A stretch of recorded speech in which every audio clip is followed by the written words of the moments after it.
The hand is a commonly injured part of the body. Wounds to the hand can bleed freely because of all the blood vessels, and all the nerves in the hand make wounds very painful. Perform a scene survey and make sure everyone is safe. Ask what happened to learn the history of the incident. Identify yourself as a first aider and get consent. Perform a primary survey.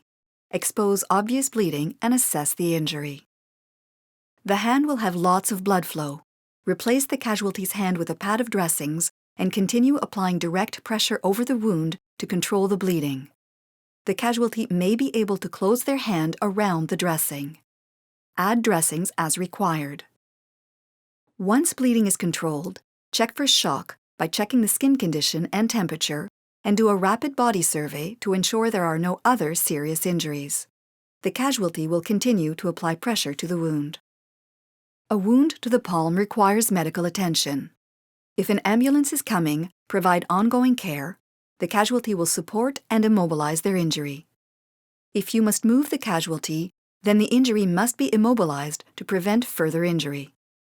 First aiders should consider transporting a casualty only if the injury is not life-threatening, when the first aider is a family member, transportation is not a risk for the casualty and the first aider, and medical help is delayed or cannot be reached. Perform a modified secondary survey. Take a sample history and record a baseline set of vitals. When a hand injury is the casualty's only complaint, and when other injuries are not suspected, examine the arm from top to bottom to rule out any other injury. Check the distal circulation by comparing the temperature and color of the fingers on the injured side with the uninjured side. Bandage the dressings in place. Use a broad bandage, starting at the wrist and crossing over the back of the hand, then the front. Leave the thumb exposed.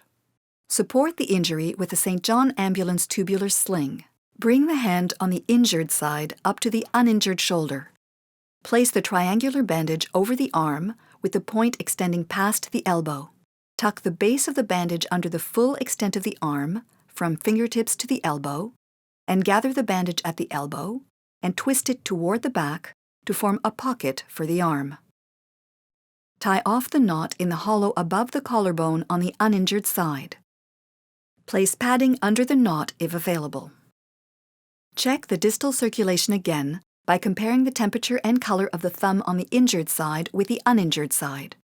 If the circulation was adequate before bandaging and becomes poor, the bandages must be loosened. Take a second set of vitals and check again for shock. If it is still safe to do so, the casualty may now be taken to medical aid.